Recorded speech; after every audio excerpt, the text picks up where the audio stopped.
जय मसीह, praise the Lord. कैसे हैं आप सभी? प्रभु का बहुत बहुत धन्यवाद है कि परमेश्वर ने हम सभी को जीवित रखा है।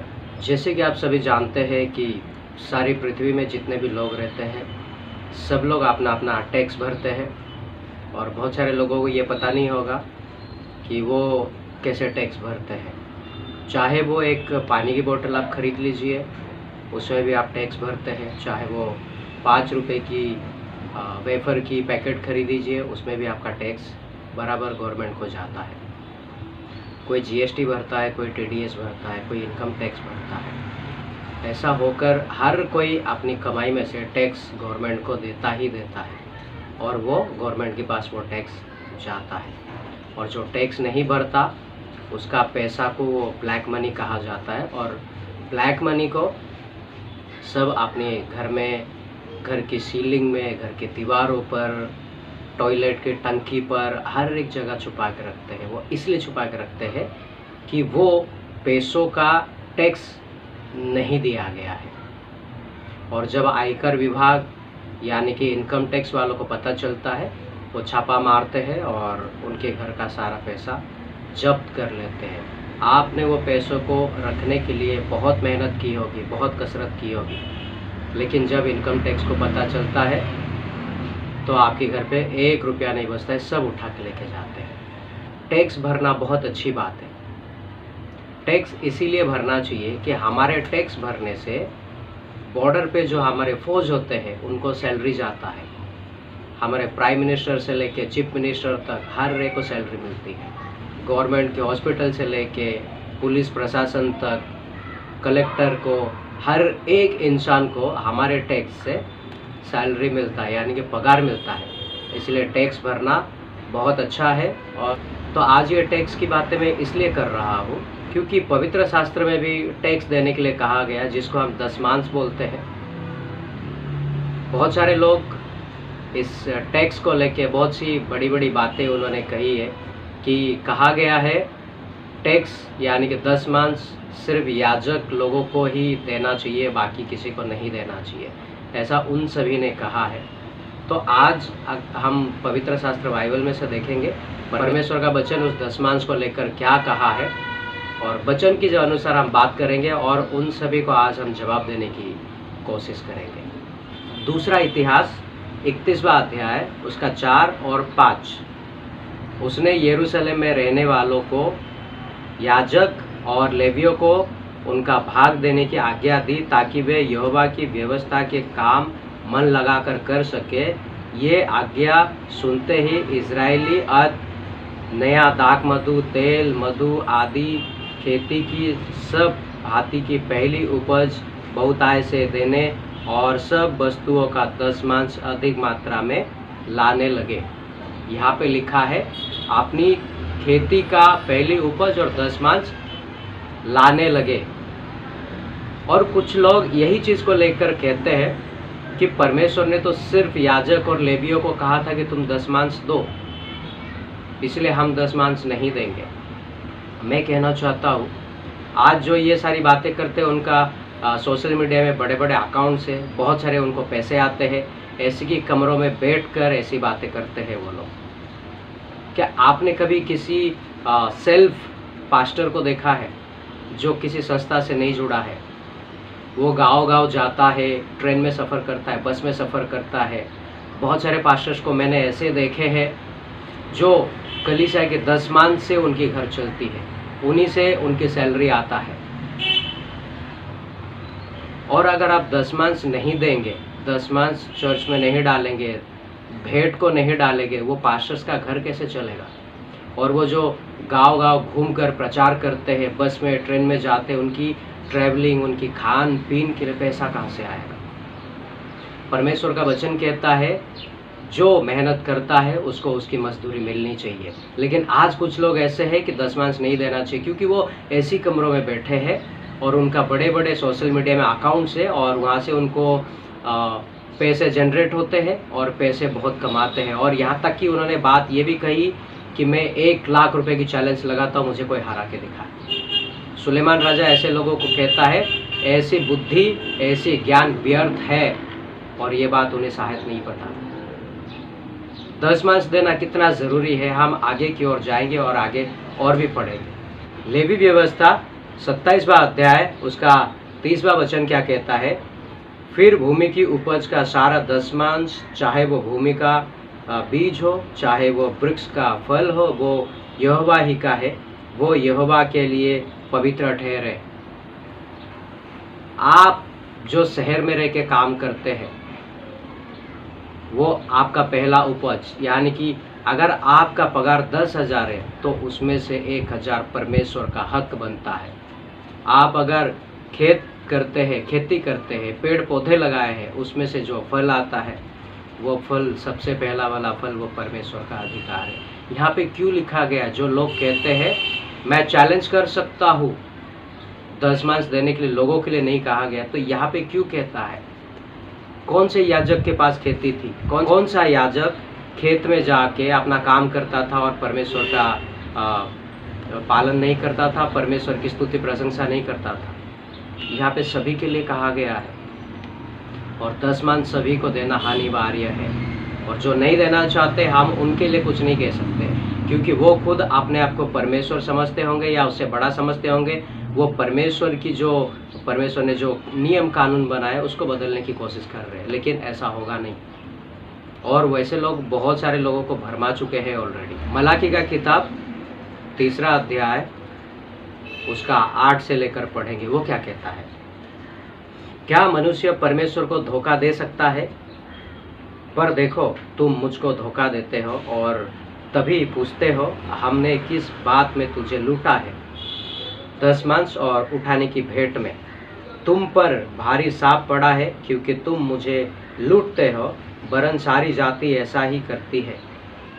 सारे दशमांश भंडार में ले आओ, कि मेरे भवन में भोजन वस्तु रहे। और सेनाओं का यहोवा यह कहता है कि ऐसा करके मुझे परखो कि मैं आकाश के झरोखे तुम्हारे लिए खोलकर तुम्हारे ऊपर अपरंपार आशीष की वर्षा करता हूँ कि नहीं।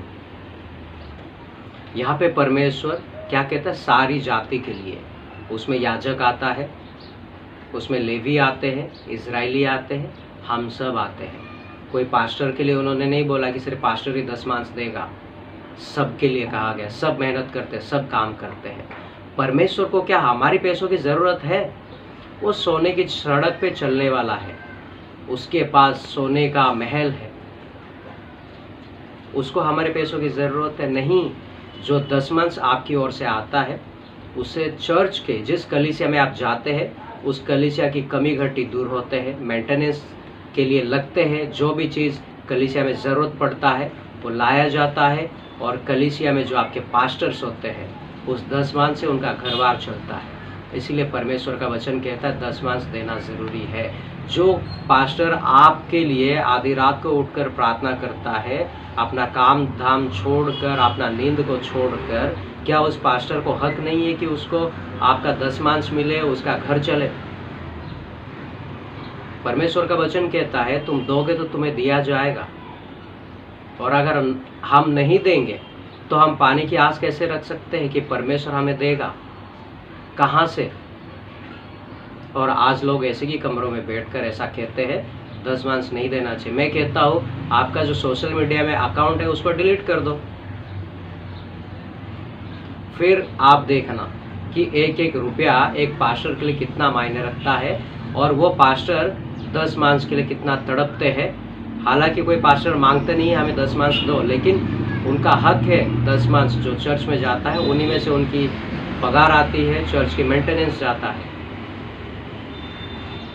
और आज ऐसी कमरों में बैठकर लाखों रुपया महीने का कमा रहे, इसलिए कहते हैं कि दशमांश नहीं देना है। जो बड़े बड़े लोग हैं वही परमेश्वर का नाम को खराब कर रहे हैं। जो अपने आप को बहुत बुद्धिमान और बहुत ही ज़्यादा ज्ञानी समझते हैं, वो परमेश्वर को नीचा दिखा रहे और नीचा कर रहे हैं, और कहते हैं मैं 1-1 लाख रुपए की चैलेंज कर सकता हूँ, मेरे साथ बैठ कर डिबेट करो, मैं हरा दूंगा।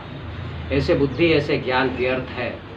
अगर ये वीडियो आप लोग देख रहे जिन्होंने ये बातें कही है, तो आपका बुद्धि और आपका ज्ञान व्यर्थ है। सुलेमान राजा ने कहा है। 1 कुरिन्थियों 9:6 वचन कहता है, देखो सुनिए, परंतु बात यह है जो थोड़ा बोता है वो थोड़ा काटेगा भी, और जो बहुत बोता है वो बहुत काटेगा। अगर आप नहीं देंगे तो आप क्या काटेंगे? क्योंकि आपने परमेश्वर के राज्य में, उसके भंडार में दशमांश डाला नहीं है, तो आप पाने की उम्मीद कैसे रख सकते कि परमेश्वर मुझे दे? कहाँ से आएगा आपके पास? कौन देगा आपको? जब आप ऐसे पाखंडी, ऐसे ढोंगी पास्टर लोगों की बात में आकर दशमांश नहीं देंगे चर्च में। मैं कोई पास्टर नहीं हूँ, मैं छोटा मोटा नौकरियाँ करता हूँ। जो मुझसे होता है दशमांश वो मैं मेरे कलीसिया में डालता हूँ, और आप सभी भी डालिएगा। किसी पास्टर की बातों में नहीं, बाइबल के वचन के अनुसार आप काम करना।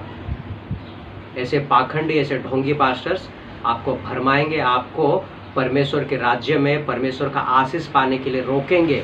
ऐसे पाखंडी, ऐसे ढोंगी पास्टर का बात नहीं सुनना आप लोग, नहीं तो आप परमेश्वर के राज्य का वारिस नहीं बन पाएंगे, याद रखिएगा। क्योंकि परमेश्वर का वचन कहता है लेने से अच्छा देना है, और ये सारे सिखाते हैं कि नहीं देना चाहिए। क्यों नहीं देना चाहिए? परमेश्वर का हक परमेश्वर को मिलना ही चाहिए किसी भी हालत में। आप भेंट दो, दशमांश दो। अगर कोई पास्टर आपके घर में प्रार्थना के लिए आता है, उन्हें खाली हाथ में मत भेजो, उनके हाथों में कुछ देकर भेजो, क्योंकि उनको आप देने से आपके घर में बहुतायत से आशीष आएगा और अपरंपार आशीष आएगा। जैसा मलाकी में परमेश्वर बोलता है, मुझे परख करके देख, मैं तेरे लिए आकाश की झरोखे खोल कर अपरंपार आशीष करता हूँ कि नहीं। मुझे लगता है ये वचन वो पास्टर्स नहीं पढ़े हैं, या पढ़े हैं तो अनदेखा कर दिए हैं। ये वचन, ये बाइबल सिर्फ लेवी और याजक लोगों के लिए नहीं था, ये सारी सृष्टि के लोगों के लिए है। तो इसमें लिखा गया हर एक बात भी हर एक सृष्टि के लोगों के लिए है। उत्पत्ति का किताब 14वां अध्याय उसका 20वां वचन क्या कहता है, सुनिए। और धन्य है परम प्रधान ईश्वर, जिसने तेरे द्रोहियों को तेरे वश में कर दिया है। तब अब्राहम ने उसका सब वस्तुओं का दशमांश दिया। अब्राहम कौन सी कलीसिया में याजक था? अब्राहम सिर्फ परमेश्वर का दास था, परमेश्वर का मित्र था, उसने दशमांश दिया। तो आप क्यों नहीं दे सकते? आपको किसने रोका है? ऐसे ढोंगी पास्टर्स की बातों में आकर आप दशमांश देना बंद ना कीजिए, नहीं तो आपके ऊपर भारी श्राप पड़ेगा। मलाकी की किताब में लिखा है। उसके बाद आप कितनी चर्च जाए, कितना प्रार्थना करें, बड़े बड़े प्रॉफिट से प्रार्थना करवा लें, कोई फर्क नहीं पड़ेगा, क्योंकि वो प्रॉफिट के मुंह से बोलने वाला भी परमेश्वर है, पास्टर के मुंह से बोलने वाला भी परमेश्वर है। और मैं उन सभी को ये कहना चाहता हूँ, मैं बड़ी भी नम्रतापूर्वक उनसे कहना चाहता हूँ, आप लोग अगर परमेश्वर का सही शिक्षा किसी को नहीं दे सकते हैं तो प्लीज़ अपने आप को पास्टर्स ना कहें और अपने आप को बड़ा अधिकारी ना बोले, क्योंकि आपके वजह से बहुत सारे आत्माएं नष्ट हो जाती हैं और उस आत्मा को बचाना नामुमकिन हो जाता है। आपकी वजह से कोई आत्मा नष्ट हो जाएगा तो परमेश्वर आपको बहुत बड़ा श्राप देगा, जो आपकी 4 पीढ़ी तक रहेंगे, यहाँ तक कि हमेशा हमेशा के लिए रहेगा, सारी पीढ़ियों के। तो ये सारा काम ना करें। मेरी आपसे आखिरी विनती और रिक्वेस्ट है दिल से। तो आइए हम इस वचन के लिए प्रार्थना करेंगे। धन्यवाद करते सर्वशक्तिमान जीवित परमेश्वर, सेनाओं के यहोवा, हम आपका धन्यवाद करते प्रभु। आपका वचन कहता है तुम्हारी कमाई का दशमांश, तुम्हारा टैक्स मुझे मिलना चाहिए।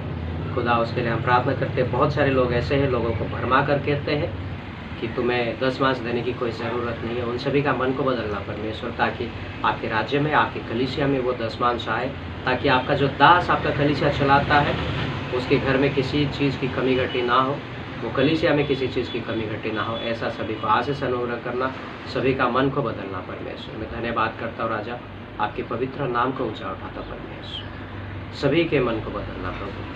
धन्यवाद करता हूँ। और जो बड़े बड़े लोग हैं जो आपने आपको बहुत बुद्धिमान समझते प्रभु, उन्हें भी अच्छी बुद्धि, अच्छी समझ देना, ताकि वो आपके खिलाफ जाके कोई कार्य ना करें। मैं धन्यवाद करता हूँ परमेश्वर, आपने इस पापी का प्रार्थना सुना, बहुत बहुत धन्यवाद करता हूँ। और ये सारे प्रार्थना सामर्थ्य यीशु के नाम से मांगते हैं, आमीन। धन्यवाद आप सभी का वीडियो के अंत तक बने रहने के लिए। प्रभु आप सभी को आशीष करें। और आप हमारे चैनल में नए हो तो चैनल को सब्सक्राइब करें, वीडियो को लाइक करें और ये वीडियो ज़्यादा से ज़्यादा लोगों को शेयर करें। फेसबुक से देख रहे तो पेज को फॉलो करें, वीडियो को लाइक करें, कमेंट करें और हमें सपोर्ट करें। Thank you so much, God bless you all.